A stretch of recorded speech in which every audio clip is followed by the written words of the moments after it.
Welcome to Remember This. I am AndyHG. It's a brand new year, so it's time for some new goals, a fresh new start, just a new adventure altogether. It's also the 5th year anniversary of Remember This. So I figured why not talk about Pac-Man's fresh start to celebrate. His fresh start from 1994. And the game in question is Pac-Man 2, The New Adventures. There were plenty of Pac-Man games after his introduction back in 1980, as well as a lot of Pac-Man clones. There was also Pac-Land, which was a platformer game, but this one on the Super Nintendo and Genesis actually had 2 in the title. So is Pac-Man 2 really worth the moniker of 2? Well, let's take a look and find out. We are supersonic racing, running to the point of no return. Everybody supersonic racing, come on, let the fire burn.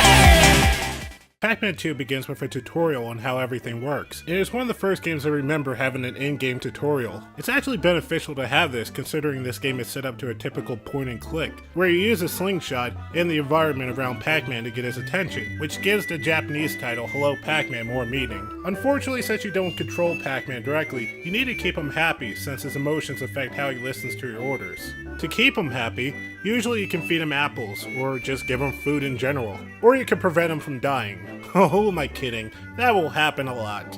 I repeat, that will happen a lot. Occasionally you encounter the ghosts, though I'm not sure why Pac-Man is terrified of them. In order to get rid of them, you can toss a power pellet which turns him into Super Pac-Man. And by that I mean full-on superhero outfit and not just a giant Pac-Man. The power pellets also restore his mood. If you run out, you can find more of them in certain locations. So after getting all those gameplay mechanics down, it's time for Pac-Man to begin his new journey. And it involves him getting milk. I am not kidding. The first stage involves Baby Pac running out of milk, so Miss Pac-Man asks you to get some. I mean, why is this even a level? Is there any reason she can't just go to a store? Oh. Okay, so where do we get the milk? From a cow, of course, after getting a credit knock down a glass, which surprisingly doesn't break when it falls. Afterwards, you bring it home, and Baby Pac proceeds to chug it down. The next level involves Pac-Man needing to get flowers for Lucy for her birthday. Oh, and if you're wondering who Lucy is, well, she's from Pac-Man,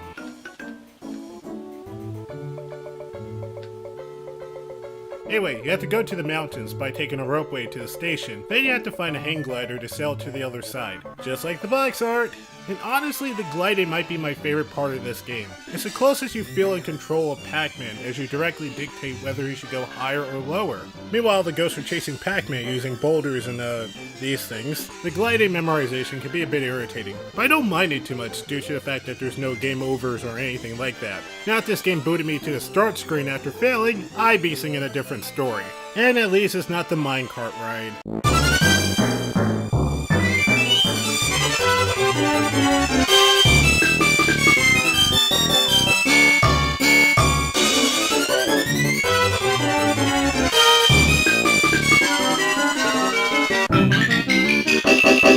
After you find a flower out of all these other flowers, you go home where Miss Pac-Man apparently already got the flower for Lucy, making this feel like a big waste of Pac-Man's time.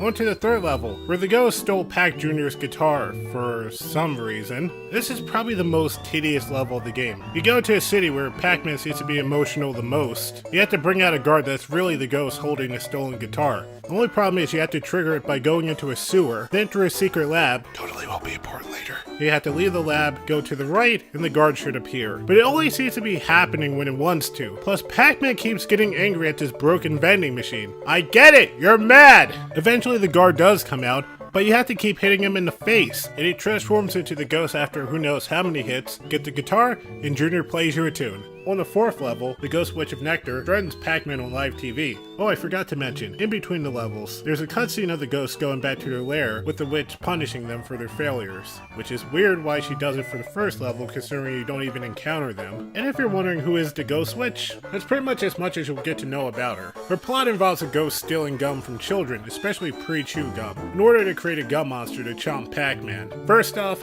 gross. Second, how is the Ghost Witch talking to Pac-Man? If it's on the news, why isn't anyone doing anything about it? In fact, they've seen the ghost going into the secret lair, and if she hacked Pac-Man's TV, how come she doesn't attack him at home? Well, anyway, after finding 3 key cards, you go back to the lab, and then you come across this door which you have to put in a certain combination that I didn't figure out without a guide. Then you fight the gum monster while Super Pac-Man handles the ghost from empowering the gum monster. I hate this battle. You have to keep the monster from growing by hitting it in the face repeatedly. The problem is, with Super Pac-Man flying across the screen repeatedly, I have to keep positioning myself on the monster's face. It's annoyingly tedious, and after a while my hands start to hurt. Eventually the gum monster is defeated.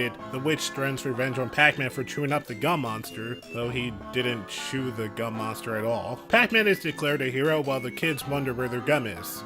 Spoiled brats. Outside of the main game, there's also an arcade where you can play the original Pac-Man. How meta? And by finding 3 cards, you'll be able to play Miss Pac-Man. Though if you're playing this on the Genesis, you'll get Pac Jr. instead, not to be mistaken with Junior Pac-Man. So overall, Pac-Man 2 is actually pretty okay. I think the first half of the game is better, despite how mundane it is.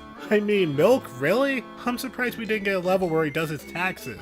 And I know somebody who can help him too. While the second half is definitely more interactive, I find it to be a tedious slog. And mind you, I did a second half of this game with a guide, and it still took some time. There's definitely better adventure platforming games for Pac-Man such as Pac-Man World, and if you're looking for a game where you're more in control of Pac-Man, you're honestly better off with those. However, Pac-Man 2 is definitely worth a try.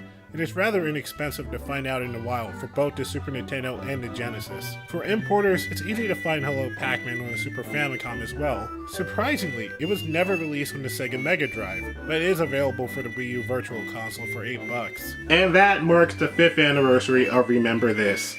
Now, there's just so many people to thank, both old and new subscribers, for sticking with me for 5 years. And, you know, I just appreciate everybody who watches Remember This. It's really, it's really humbling to have people who like these videos and come to watch it, and the friends that I made from making this. Thank you so much.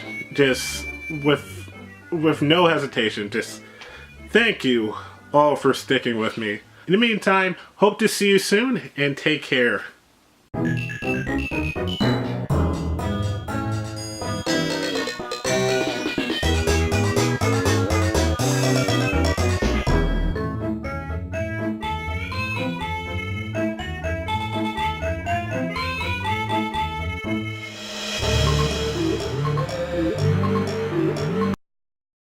Hi, doggy.